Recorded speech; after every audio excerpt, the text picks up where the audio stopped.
तो hello dear students, welcome back to this session of ICT virtual classroom. ICT virtual classroom के इस session में आप सभी का एक बार फिर से स्वागत है। आज की क्लास में बात करने जा रहे हैं क्लास 12 सब्जेक्ट फिजिक्स के ऊपर, कक्षा 12 विषय भौतिक विज्ञान के ऊपर, जिसमें हम लोग देखेंगे कुछ इंपॉर्टेंट इंटरेस्टिंग चीज़ों को। हम लोग चैप्टर नंबर 1 और यूनिट नंबर 1 को डिस्कस कर रहे हैं। यूनिट नंबर 1 इलेक्ट्रिक में आज हम बात करने जा रहे हैं इलेक्ट्रिक इलेक्ट्रिक चार्जेस से रिलेटेड जो लॉ दिया है कूलॉम्स ने, तो कूलॉम के लॉ के ऊपर आज की क्लास में बात करेंगे। हेडिंग पुट अप करेंगे सब पे सब।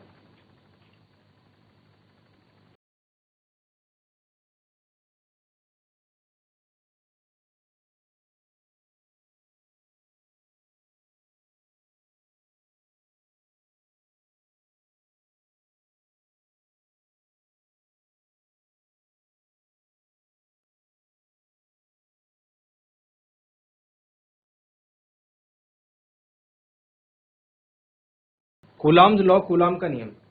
कूलॉम का नियम किस चीज के ऊपर बात करता है, इसको समझते हैं थोड़ा।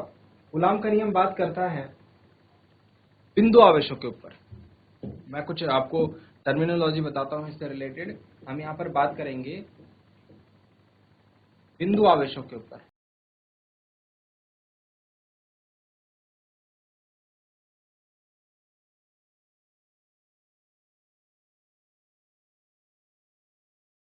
यानी कि पॉइंट चार्ज के ऊपर 2 पॉइंट चार्जेस होंगे हमारे, उनके ऊपर बात की जाएगी कूलॉम के नियम में।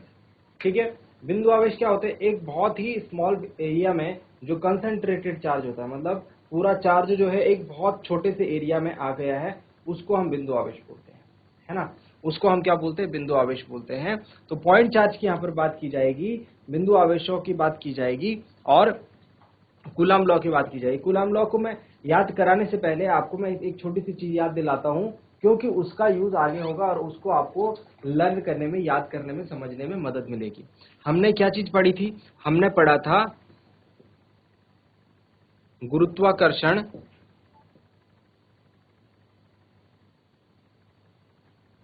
का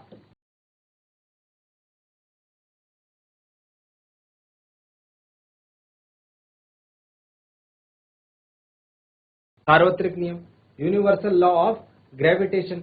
अब यूनिवर्सल लॉ ऑफ ग्रेविटेशन क्या होता था? यहाँ पर हम दो द्रव्यमानों की बात करते थे, दो वस्तुओं की बात करते थे, दो पिंडों की बात करते थे। उन दो पिंडों के बीच में एक बल लगता था जिसको हम क्या कहते थे? गुरुत्वाकर्षण बल, ग्रेविटेशनल फोर्स, है ना। ये क्या होता था? दोनों वस्तुओं के द्रव्यमानों के गुणनफल के अनुक्रमानुपाती होता था, यानी कि दोनों ऑब्जेक्ट के मासेस के प्रोडक्ट के प्रोपोर्शनल होता था, डायरेक्टली प्रोपोर्शनल। और यही जो है दोनों के बीच की जितनी दूरी है उसके स्क्वायर के इनवर्सली प्रोपोर्शनल होता था, है ना। यानी कि दोनों के बीच की दूरी के वर्ग के व्युत्क्रमानुपाती होता था। जब हमने ये दोनों चीजें मिलाई तो यहाँ पर हमारे पास जो फाइनल फॉर्मूला बन गया है F G is equal to capital G m1 m2 upon R square, जहाँ कैपिटल जी क्या है? कैपिटल जी कांस्टेंट है, जिसको हम कहते हैं यूनिवर्सल ग्रेविटेशनल कांस्टेंट। तो ये हमने फॉर्मूला बनाया था कहाँ पर? जब हमने गुरुत्वाकर्षण का सार्वत्रिक नियम पढ़ा था। बताओ याद है या नहीं? ये चीज याद होगी आपको? न्यूटन, ये चीज याद होगी आपको। सिमिलरली जो काम हमने यहाँ करा, अब वो काम आप यहाँ देखेंगे आज कूलॉम के लॉ में। तो हमने क्या करना है यहाँ पर? मैंने बिंदु आवेश की बात करी आपसे। हमको क्या करना है? दो बिंदु आवेश लेने हैं। कूलॉम ने क्या बताया? कूलॉम ने अपने एक्सपेरिमेंट में ये बात करी कि इन्होंने कहा अगर मैं दो बिंदु आवेश लेता हूँ, सपोज एक ये है और एक ये है, ध्यान से समझना, दो पॉइंट चार्जेस इन्होंने लिए। इन्होंने कहा ये चार्ज जो है Q1 है, ये चार्ज का मैग्नीट्यूड Q2 है। आवेश कितना है इसके ऊपर? Q1 Q2। परिमाण की बात नहीं, परिमाण की बात करी, प्रकृति की बात नहीं करी। धन आवेश है, ऋण आवेश है, इसकी बात नहीं करी, इसकी बात हम बाद में करेंगे। अभी फिलहाल इन्होंने कहा कि जो मैग्नीट्यूड है वो एक के ऊपर Q1 है और एक के ऊपर Q2 है। इन्होंने ये भी कहा कि अगर इनके बीच की दूरी जो है, इनके बीच की दूरी स्मॉल r है, यहां से लेकर यहां तक जो डिस्टेंस है वो सपोज स्मॉल r है,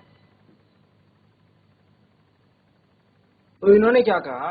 कूलॉम ने बताया कि अगर ऐसा कुछ होगा, अगर ऐसा कुछ होगा, दो बिंदु आवेश हमको स्मॉल r दूरी पर मिलेंगे, तो वो दोनों एक दूसरे पर स्थिर वैद्युत बल लगाते हैं। क्या करते हैं? स्थिर वैद्युत बल।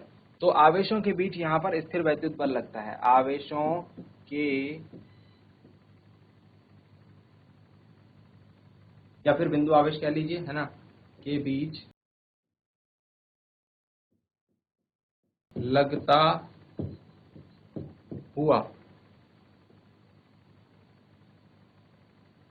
स्थिर वैद्युत बल, यानी कि इलेक्ट्रोस्टैटिक फोर्स। स्थिर वैद्युत बल को हम इंग्लिश में कहते हैं इलेक्ट्रोस्टैटिक फोर्स। तो अब क्या किया, अब कूलाम ने जो ये बात तो बताई कि दोनों चार्जेस हैं, इनके बीच में क्या लगता है, स्थिर वैद्युत बल लगता है। आप जानते हैं ना, अगर ये पॉजिटिव चार्ज होगा, ये नेगेटिव चार्ज होगा, ये धनावेश ये ऋणावेश होगा, तो दोनों एक दूसरे को क्या करेंगे, दोनों एक दूसरे को अट्रैक्ट करेंगे, है ना, धनावेश ऋणावेश एक दूसरे को अट्रैक्ट, यानी कि यहाँ पर क्या कर रहा है, इसको खींचने का काम कर रहा है, दोनों के बीच में फोर्स लग रहा है, खींचने का काम कर रहा है, फोर्स लग रहा है। और ये फोर्स कौन सा है, ये फोर्स स्थिर वैद्युत बल बताया उन्होंने। अगर ये दोनों समान प्रकृति के आवेश, दोनों पॉजिटिव पॉजिटिव होते, तो एक दूसरे को क्या करते, रिपेल करते। रिपेल करते मतलब फोर्स ऑफ रिपल्शन लगाते, प्रतिकर्षण का बल लगाते। और यहाँ पर जो बल लग रहा है उसको हम क्या कहते हैं, स्थिर वैद्युत बल। तो बस बात समझ गए आप, जो चार्जेस के बीच में जो बल लगता है, आवेशों के बीच में जो बल लगता है, उसको हम स्थिर वैद्युत बल कहते हैं। वही बताया कूलाम ने कि इन दोनों के बीच में स्थिर वैद्युत बल लग रहा है। अब इन्होंने परिमाण को बताया, यानी कि कितना स्थिर वैद्युत बल दो आवेशों के बीच में लगेगा, दो बिंदु आवेशों के बीच में लगेगा, वो बताया गया था कूलाम लॉ में। तो अब इन्होंने क्या कहा, इन्होंने एक्सपेरिमेंटली ये प्रूव किया। कैसे प्रूव किया, एक्सपेरिमेंटली, ठीक है। एक्सपेरिमेंटली इन्होंने प्रयोगों द्वारा ये बताया कि आवेशों के बीच लगता हुआ स्थिर वैद्युत बल Fe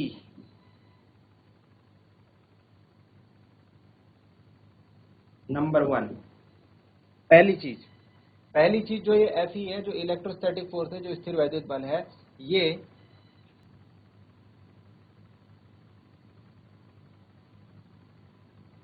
आवेशों के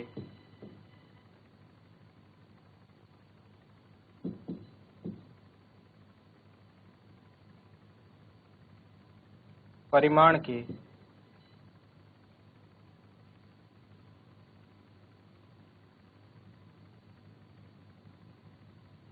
गुणनफल के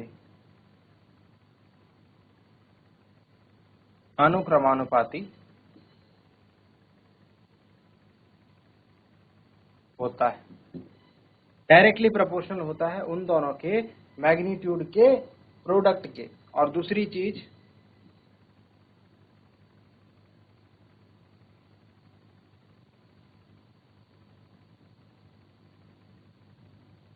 दोनों आवेशों के बीच की दूरी के वर्ग के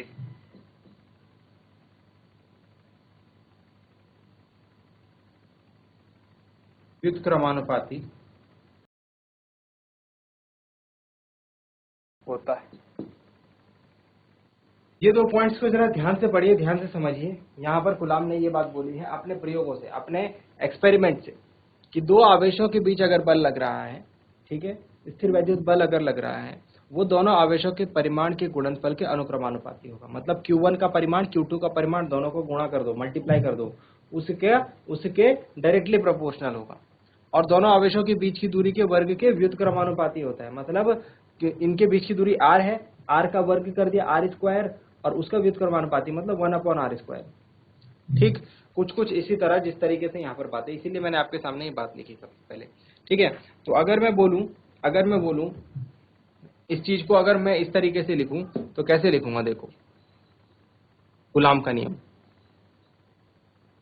सबसे पहली लाइन में क्या लिखूंगा कि दोनों क्या हैं, एक दूसरे के क्या हैं, अनुक्रमानुपाती है। किस चीज के, जो लगता हुआ स्थिर वैद्युत बल है वो दोनों आवेशों के परिमाण के गुणनफल के अनुक्रमानुपाती। मतलब पहले का परिमाण Q1 है, दूसरे का परिमाण Q2 है, इनका गुणनफल क्या हो जाएगा, Q1 Q2, और इसके अनुक्रमानुपाती है ये बल,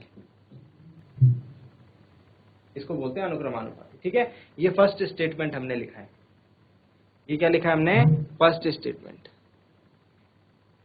दूसरा स्टेटमेंट क्या है, दोनों आवेशों के बीच की दूरी के वर्ग के व्युत्क्रमानुपाती होता है, मतलब दोनों आवेशों के बीच की दूरी r है, इसका वर्ग हो जाएगा ऐसे, और व्युत्क्रमानुपाती मतलब f is inversely proportional to r square, ऐसे इस तरीके से लिखेंगे इस बात को ऐसे लिखेंगे। ठीक है, तो जो लॉ एक्सपेरिमेंटल बेसिस लॉ है, अब हम उसका फॉर्मूला डिराइव कर रहे हैं। अब मैं दोनों को अगर मिला दूं तो Q1 Q2 ऊपर आ जाएगा, r स्क्वायर नीचे आ जाएगा, तो मुझे यहां से मिलेगा f is directly proportional to Q1 Q2 upon r square. और जब मैं अनुक्रमानुपाती का चिन्ह हटाता हूं तो एक इज इक्वल टू का साइन आता है और एक नियतांक लगता है, तो ये फॉर्मूला हमारे पास फाइनली बन जाएगा कि Q1 Q2 upon r square Newton.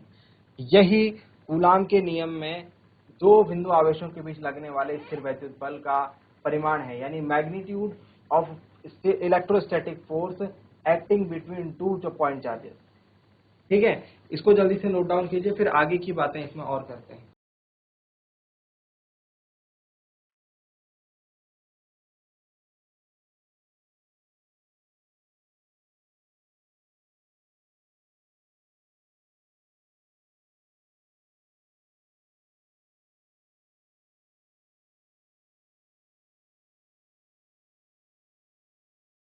तो चलिए अब बात करते हैं इस k के बारे में। ये k जो कांस्टेंट है, इसके बारे में बात करेंगे अब। ठीक है, तो यहां तक की चीजें आई होप आपको नोट डाउन हो गई होंगी। चलिए, हमारे पास जो फॉर्मूला बना है वो बना है F इज इक्वल टू के Q1 Q2 upon r square Newton, जहां जहां k क्या है,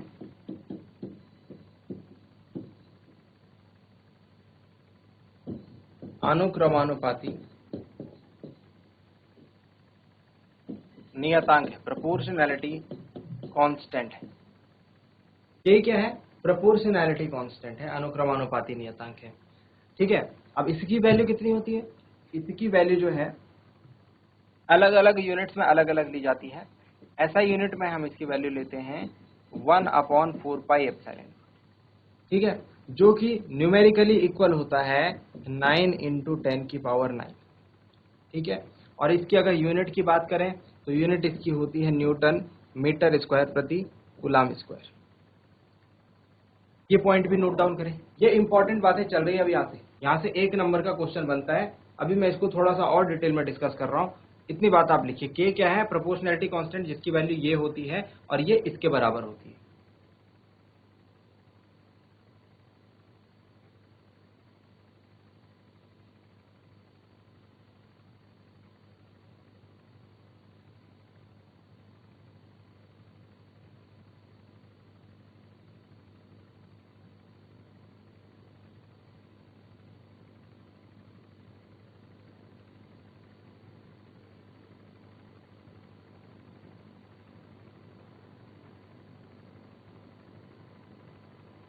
चलिए, अब यहाँ पर आप एक वर्ड देख रहे होंगे एप्सिलॉन नॉट, सॉरी एक सिंबल देख रहे होंगे एप्सिलॉन नॉट। इसके बारे में बात करते हैं। सबसे पहले मैं आपको बता देता हूँ, ये के जो है, ये के जो है, नोट करके लिखेंगे इस बात को। ये के जो है, ये के जो कांस्टेंट है, ये क्या बताता है, ये बताता है के की जो वैल्यू है वो इस बात पर डिपेंड करती है कि इन दोनों आवेशों के बीच में, ये दोनों जो पॉइंट चार्ज हमने लिए थे, ये पॉइंट चार्ज, इसके बीच का मीडियम कैसा है, मतलब कौन से माध्यम में रखे हैं, इन दोनों चार्जेस के बीच में एयर है या फिर कौन सा मीडियम है ना। तो इस चीज की बात करता है ये के जो है क्लियरली इस पर डिपेंड होता है। अब इस पर क्यों डिपेंड होता है और अलग अलग माध्यमों के लिए इसकी वैल्यू कैसे, अलग अलग मीडियम्स के लिए इसकी वैल्यू कैसे वेरी करेगी, ये बात भी देखेंगे। तो हमने क्या बोला, के या फिर के का मान, के का मान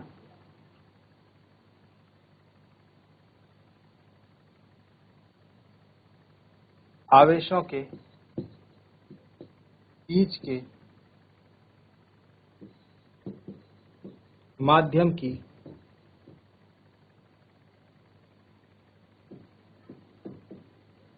प्रकृति पर निर्भर करता है। देखिए यहाँ पर जो k की वैल्यू है उसमें है आपको जो कांस्टेंट दिख रहा है वो दिख रहा है 1/4 पाई एप्सिलॉन नॉट। देखो 1 तो एक नंबर है, 4 भी क्या है कांस्टेंट है, पाई भी क्या है, पाई की वैल्यू भी आप जानते हैं। ये एप्सिलॉन नॉट को आप नहीं जानते, इस एप्सिलॉन नॉट को हम थोड़ा सा डिस्कस करते हैं, ठीक है। अब इस एप्सिलॉन नॉट के पीछे क्या कहानी है, इस एप्सिलॉन नॉट के पीछे कहानी ये है, देखिए जरा ध्यान से देखिए, ये होता है एप्सिलॉन। इसको क्या पढ़ते हैं, इसको पढ़ते हैं एप्सिलॉन, ठीक है। नया साइन आया है आपके पास, नया सिंबल आया है, ठीक है। तो इसको पढ़ते हैं एप्सिलॉन। अब इसका मतलब क्या होता है, इसका मतलब होता है परमिटिविटी, इलेक्ट्रिकल परमिटिविटी। ध्यान से समझिएगा, नई चीज है इलेक्ट्रिकल परमिटिविटी, है ना। इलेक्ट्रिकल परमिटिविटी मतलब वैद्युतशीलता, वैद्युतशीलता।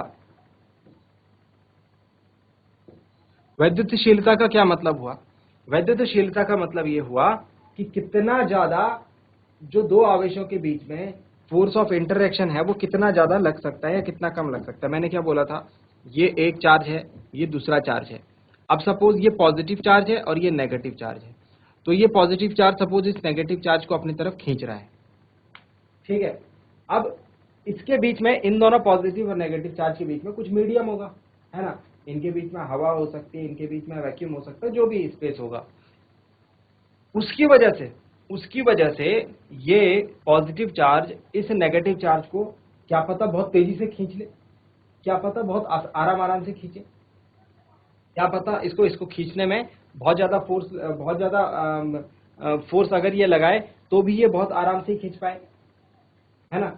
मतलब कि कहने का मतलब ये है कि इन दोनों के बीच में जो बल लग रहा है, इन दोनों के बीच में जो स्थिर वैद्युत बल लग रहा है वो किस पर डिपेंड कर रहा है, इनके बीच के माध्यम पर।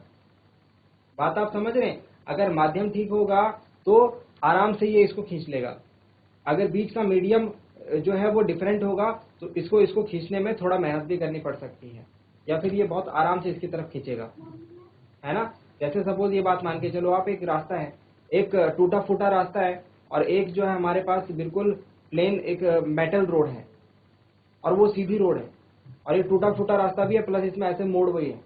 तो किस रास्ते पर आप जल्दी से चल पाएंगे, किस रास्ते पर आप तुरंत से चल पाएंगे, जो रास्ता बिल्कुल ठीक है। जिस रास्ते में रुकावट है उस रास्ते में चलने में आपको समय लगेगा। ऐसे ही जैसे ही इस मीडियम में, जैसे ही इन दोनों चार्जेस के बीच में मीडियम इंट्रोड्यूस हो जाता है, कोई नया माध्यम आ जाता है, तो इसमें इस चार्ज को इधर पहुंचने में थोड़ा ज्यादा टाइम लगेगा। मतलब जो भी इन दोनों आवेशों के बीच में इंटरेक्शन लग रहा है, जो भी फोर्स ऑफ इंटरेक्शन लग रहा है, उसमें थोड़ा सा कमी आएगी, ठीक है। सबसे आसानी से ये कब खींचेगा, जैसे आपके पास सबसे आसानी से जो रास्ता था वो पूरा अच्छा था, है ना। इसके लिए सबसे आसान क्या पड़ेगा, अगर इनके बीच में एयर हो, अगर इनके बीच में वायु हो, वैक्यूम हो, जिसको हम फ्री स्पेस बोलते हैं। तो वैद्युतशीलता का मतलब समझ गए, वैद्युतशीलता का मतलब है, मैं यहां पर शॉर्ट में लिख देता हूं,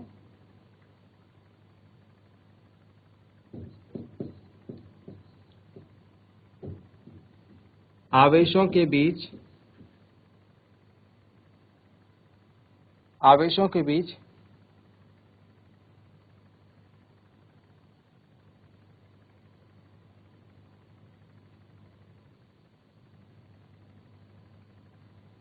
तो आकर्षण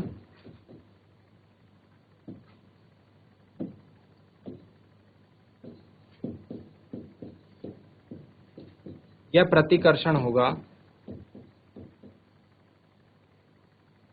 आवेशों के बीच जो आकर्षण या प्रतिकर्षण होगा को प्रभावित करता है, को इफेक्ट करता है। इसको क्या बोलते हैं, माध्यम की वैद्युतशीलता बोलते हैं, इलेक्ट्रिकल परमिटिविटी बोलते हैं। एप्सिलॉन से इसको रिप्रेजेंट करते हैं। अब यहाँ पर एप्सिलॉन नॉट आ रखा है, एप्सिलॉन के आगे एक छोटा सा जीरो लगा रखा है, यहाँ पर नहीं लगा रखा है। अब इसमें इसमें क्या डिफरेंस है ना, इसको नोट डाउन करें, फिर इसमें और इसमें डिफरेंस भी बता रहा हूँ।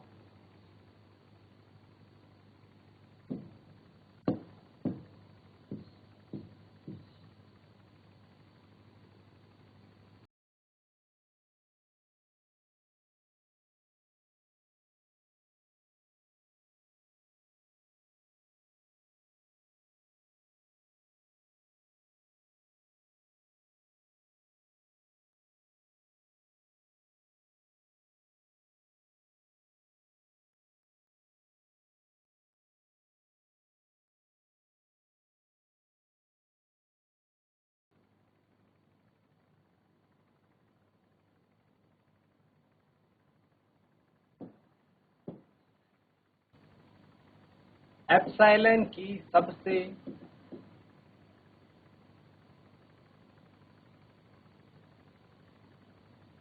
कम वैल्यू, एप्सिलॉन यानी कि वैद्युतशीलता, ठीक है।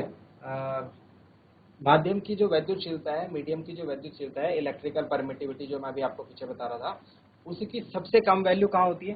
सबसे कम वैल्यू निर्वात या वायु या फिर कह लीजिए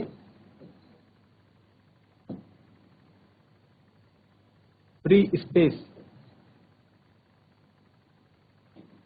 के लिए होती है।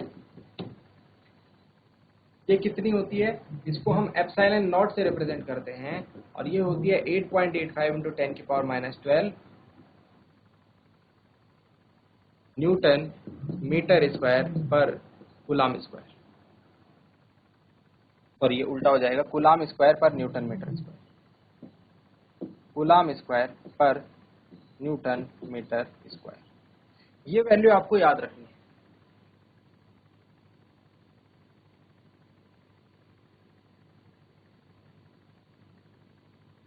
ये वैल्यू आपको क्या करनी है? ये वैल्यू याद रखनी है। ये वैल्यू है किसी भी माध्यम की सबसे कम वैद्युतशीलता किसकी होती है? निर्वात या फिर वायु की।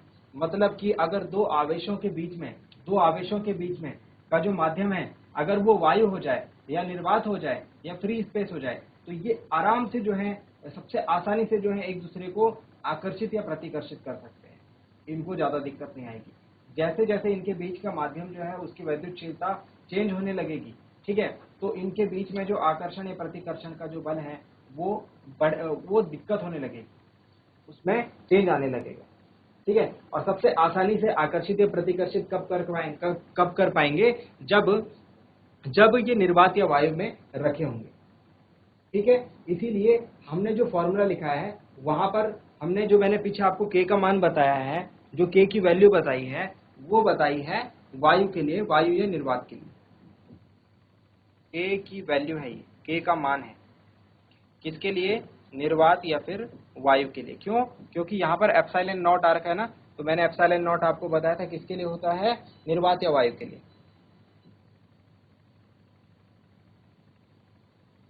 अब मैंने आपको वैल्यू बताई यहाँ पर 9 इंटू 10 की पावर 9, और अभी आगे बताई मैंने आपको एप्सिलॉन नॉट की वैल्यू 8.85 इंटू 10 की पावर -12। तो वो k की वैल्यू है बच्चों, वो k की वैल्यू है। इसमें काफी बच्चे कंफ्यूज कर जाते हैं। अगर आप इसको सॉल्व करेंगे तो 9 इंटू 10 की पावर 9 आएगा। मतलब इसमें आप 4 की वैल्यू रखो, पाई की वैल्यू रखो, और ये एप्सिलॉन नॉट की वैल्यू रखो, ये वाली,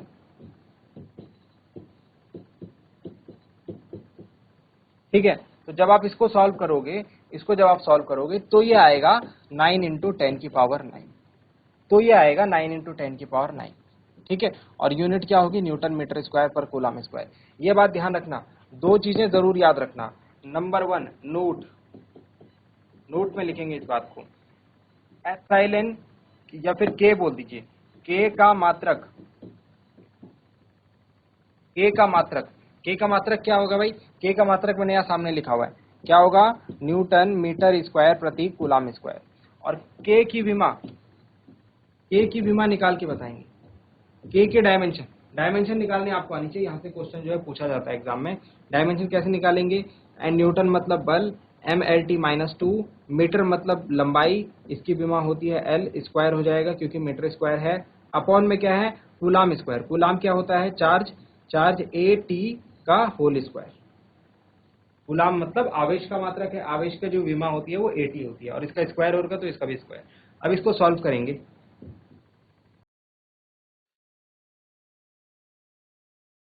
ए टी स्क्वायर, तो ये हो जाएगा एम एल क्यूब टी -2, और ये वाला -2 पर जाकर के टी -4 और ए -2।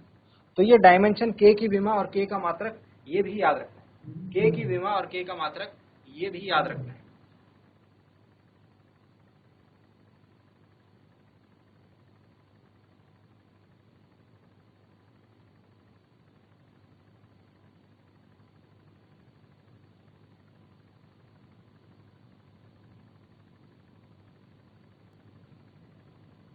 ठीक है, जल्दी से नोट डाउन कीजिए, के की डायमेंशन और के का मात्रक। अब यहीं पर ही मैं आपको बता देता हूं कि ये के और एप्सिलॉन अलग अलग है। के और एप्सिलॉन अलग है। के जो है 1/4 पाई एप्सिलॉन नॉट है, इसकी वैल्यू थोड़ा सा एक इस चीज को मैं क्लियर करते हुए चलता हूं आपको। इस तरफ है के और इस तरफ है एप्सिलॉन। के को हम क्या कहते हैं, के तो हो गया यहाँ पर कांस्टेंट, नियतांक, अनुक्रमानुपाती नियतांक। ठीक है, इसको हम कूलाम नियतांक भी कहते हैं क्योंकि ये कूलाम के बल में आया है। ठीक, और इसको बोलते हैं, अभी मैंने बताया था, इसको बोलते हैं वैद्युतशीलता, यानी कि इलेक्ट्रिकल परमिटिविटी। इसकी वैल्यू कितनी बताई, इसकी वैल्यू कितनी बताई, इसकी वैल्यू बताई 9 × 10⁹। ठीक है, इसका मात्रक क्या बताया, इसका मात्रक बताया आपको न्यूटन मीटर स्क्वायर प्रति कूलाम स्क्वायर। ठीक है, इसकी वैल्यू कितनी बताई, तो इसमें मैंने आपको एप्सिलॉन नॉट की वैल्यू बताई थी, वो बताई थी 8.85 × 10⁻12। और मात्रक क्या बताया था, इसका मात्रक बताया था कूलाम स्क्वायर पर न्यूटन मीटर स्क्वायर। इसका ऑपोजिट होगा, इसका ऑपोजिट होगा। ठीक है, और इसके साथ ही मैंने आपको अभी के की विमा भी बताई, एप्सिलॉन की विमा भी आप निकाल सकते हैं। एप्सिलॉन की विमा जो होगी वो के की विमा का इनवर्स हो जाएगा। मतलब देखिए,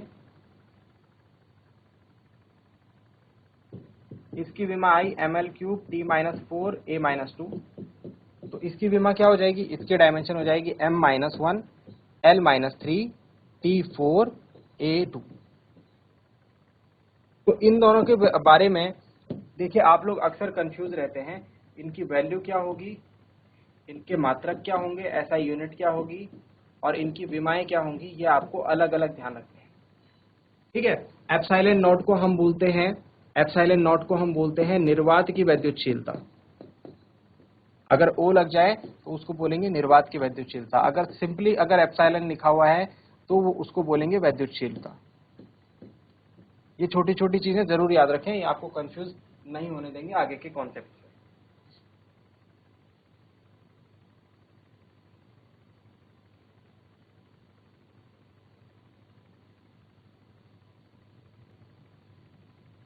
तो चलिए डियर स्टूडेंट्स, उम्मीद करते हैं आज की क्लास में आपको जो बातें बताई गई हैं वो समझ में आई होंगी। इसको घर पे रिवाइज जरूर करें और अगली क्लास में मिलते हैं ऐसे ही किसी इंपॉर्टेंट और इंटरेस्टिंग टॉपिक के साथ।